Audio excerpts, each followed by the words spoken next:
Overall सरकार तो केंद्र में भाजपा की बनेगी, लेकिन कहीं ना कहीं अंदर से मतदाता संतुष्ट नहीं है। के नौजवानों को रोजगार मिले, यहाँ के किसानों की आय मजबूत हो।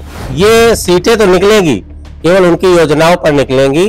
बाकी जैसे लोकल में नेता को काम करना चाहिए और इनको दिशा निर्देश होते हैं काम करने के, उस तरह से इन्होंने जनप्रतिनिधित्व तो निभाया नहीं। समीकरण चुनावी का यही है कि वोट कहीं भी जाए, जितना भारतीय जनता पार्टी को ही है। चुनावी चर्चा में आज हमारे साथ हैं ब्राह्मण सभा के लोग हैं, तो आइए जानते हैं इनके मन की बात। लोकसभा चुनाव नजदीक है, आपके समीकरण क्या कह रहा है? समीकरण तो देखिए यथावत है जैसे पहले की तरह से, लेकिन कॉस्टिज्म हमारे यहाँ ज्यादा चलता है, जातिवाद। वो समीकरण हमेशा हर बार हर चुनाव में प्रमुख रहता है, और उसी को देखते हुए सपा ने टिकट दिया है पटेल जी को, वहां से विशंबर सिंह पटेल को, और अपन ने भी वापस रिपीट कर दिया। ये है तो जातिवाद है, कुछ नया नहीं है इसमें। तो क्या लगता है आपको इस बार क्या होने वाला? देखिए, ओवरऑल सरकार तो केंद्र में भाजपा की बनेगी, लेकिन कहीं ना कहीं अंदर से मतदाता संतुष्ट नहीं है। वजह? मतदाता एक आम आदमी के लिहाज से मैं कह रहा हूं, बाकी करोड़पति भी मतदाता होता है, आम आदमी को इस पार्टी ने कुछ भी नहीं दिया। सारा का सारा एक झुंझुना है, तार जला लीजिए, बर्तन पीट लीजिए, ठीक है ना। अभी आपके सामने कोविड के इंजेक्शन का भी मसला आया, और सबका सब कुछ मैनेज है देश के अंदर, टू मैन आर्मी है। और ठीक है, समय है, सबका चल रहा है। इंदिरा जी का भी समय था, आपका भी समय आया। बुलेट ट्रेन की जरूरत नहीं है भारत को, जो रोड खराब है उनकी रिपेयरिंग हो जाए, दैट्स इनफ। मुख्तार अंसारी पे क्या कहना चाह रहे हैं? मुख्तार अंसारी कुछ फर्क डालेगा? देखिए, कोई फर्क नहीं डालेगा। ये एक घटना है और ये किसी के साथ भी हो सकती है। मुख्तार अंसारी के जेल में था, न्यायालय में उसका केस चल रहा था, तो एक उनकी स्वास्थ्य खराब हुआ और अचानक ऐसी घटना हुई, तो वो कोई बड़ा चुनाव में प्रभाव नहीं डालेगा।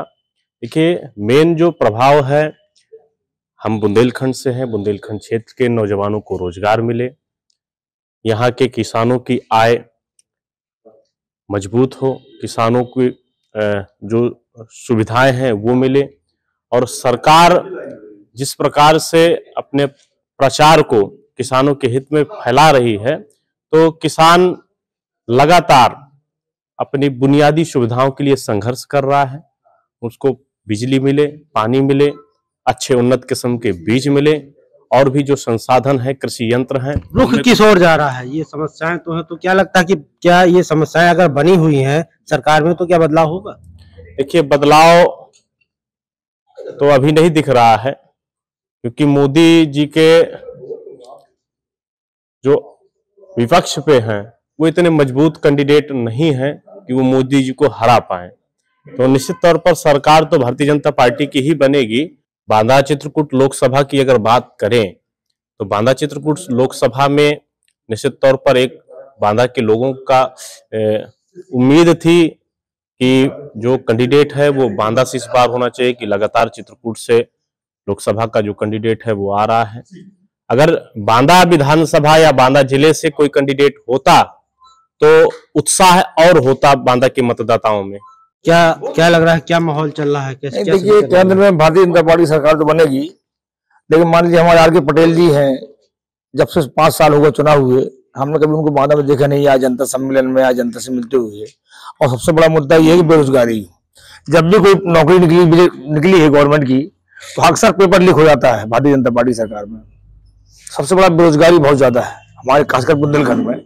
जी, सरकार तो भाजपा की ही बनेगी, लेकिन क्योंकि बेरोजगार लड़के बीएड है, बीटीसी करे हैं बेचारे, रिक्शा चला रहे हैं।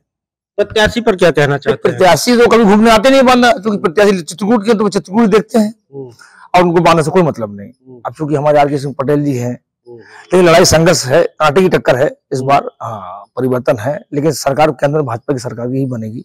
माहौल तो अभी कुछ बताया नहीं जा सकता है। उसका कारण ये है कि प्रत्याशी को लेकर के पूरे आम जनमानस में विरोध है, अंतरात्मा से विरोध है, चूंकि लगातार 5 वर्ष हो गए हैं और जो लोकसभा के हमारे प्रत्याशी है जिनको रिपीट किया गया है माननीय आर के पटेल जी, उन्होंने बांदा जनपद की तरफ बिल्कुल भी ध्यान नहीं दिया। हालांकि केंद्र में और राज्य में योगी जी ने, मोदी जी ने जितनी भी योजनाएं निकाली हैं, ये सीटें तो निकलेगी, केवल उनकी योजनाओं पर निकलेंगी। बाकी जैसे लोकल में नेता को काम करना चाहिए और इनको दिशा निर्देश होते हैं काम करने के, उस तरह से इन्होंने जनप्रतिनिधित्व तो निभाया नहीं है। इसलिए जनता आक्रोशित है, अंदर अंदर इनसे आक्रोशित है और कुछ कह नहीं पा रही है। इसलिए अभी कुछ कहा नहीं जा सकता है कि क्या होगा। तो क्या भारतीय जनता पार्टी को इस बार टिकट बदलना चाहिए था? हाँ, भारतीय जनता पार्टी को इस बार टिकट बदलना चाहिए था, और या जो कैंडिडेटों ने काम नहीं किया है उनका सर्वे कराना चाहिए था।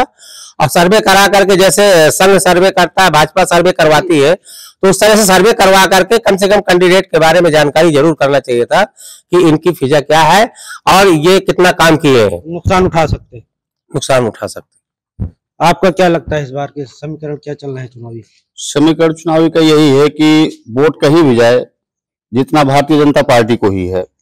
इसलिए मैं तो यही कहूंगा कि भारी से भारी मतदान करें और व्यक्ति विशेष पर अपना ध्यान दें, जो जैसा कर रहा है बस हो गया। व्यक्ति विशेष से क्या मतलब है? व्यक्ति विशेष ये है कि पार्टी को न ध्यान देते हुए, अगर हम जनता है तो जिस पर हमें लगे कि ये व्यक्ति हमारे लिए, ये प्रत्याशी हमारे लिए सही है, भले वो किसी भी पार्टी का हो, आप उसको वोट दें। कौन सा कैंडिडेट सही लग रहा है? अब कैंडिडेट तो हमें जो है क्या बताए कैंडिडेट के लिए नहीं, कौन सा सही लग रहा है वैसे बताइए आप, कौन सा सही आप? सही कैंडिडेट तो हमें जो सपा से शिवशंकर पटेल जी हैं वही हमको सही लग रहे हैं, क्योंकि 70-30 का आंकड़ा चलेगा। अभी बीएसपी ने टिकट नहीं दिया है किसी को, बीएसपी से, तो क्या उसका इंतजार जनता करेगी? हाँ, उसका इंतजार जरूर जनता करेगी, क्योंकि बीएसपी भी अपने आप में अच्छी एक पार्टी है, उसने भी काम किया अपने गवर्नमेंट में, कमी नहीं की है, और टिकट जरूर मिलेगी किसी न किसी को, और देना भी चाहिए। तो इस बार क्या आर के पटेल को जो है आघात लग सकता है? बिल्कुल, इस बार आर के पटेल मात खा सकते हैं। मात खा सकते हैं जी। भैया क्या नाम है आपका? जी, मेरा नाम कुलदीप कुमार। क्या करते हैं? जी, मैं बेरोजगार हूँ। बेरोजगार है जी। क्या लगता है आपको, क्या कह रहे हैं इस बार के चुनावी समीकरण? नहीं, चुनावी समीकरण तो ठीक है, कोई दिक्कत नहीं है, लेकिन कागजात है, यहाँ की जनता इनको वोट नहीं देगी, केवल मोदी और योगी के जो योजनाएं निकाल रहे हैं उसके तौर पे देगी। क्योंकि आर के सिंह पटेल ने बांदा में कोई काम नहीं किया, आज तक न कहीं गांव में गए हैं बांदा जिले के, उस तरह यही बांदा ही आए हैं जो थोड़ी बहुत रैली करते थे बस। और कोई अगर उनके पास पहुंच भी जाता है तो इस तरह से व्यवहार करते हैं कि मानो वही अपने सबसे बड़े हो। तो हमारे हिसाब से कैंडिडेट इस बार भाजपा से दूसरा होना चाहिए, लेकिन अब दे दिए उसी को बस। तो क्या माहौल क्या बनेगा इस बार? इस बार 70-30 का आंकड़ा रहेगा। 70-30 का आंकड़ा रहेगा? जी। अच्छा। तो ये जो है ब्राह्मण सभा के लोग थे और इनका मानना है कि इस बार सरकार तो भाजपा की ही बनेगी, केंद्र में प्रधानमंत्री मोदी ही आएंगे, लेकिन कहीं चुटपुट बदलाव प्रत्याशियों को लेकर हो सकता है।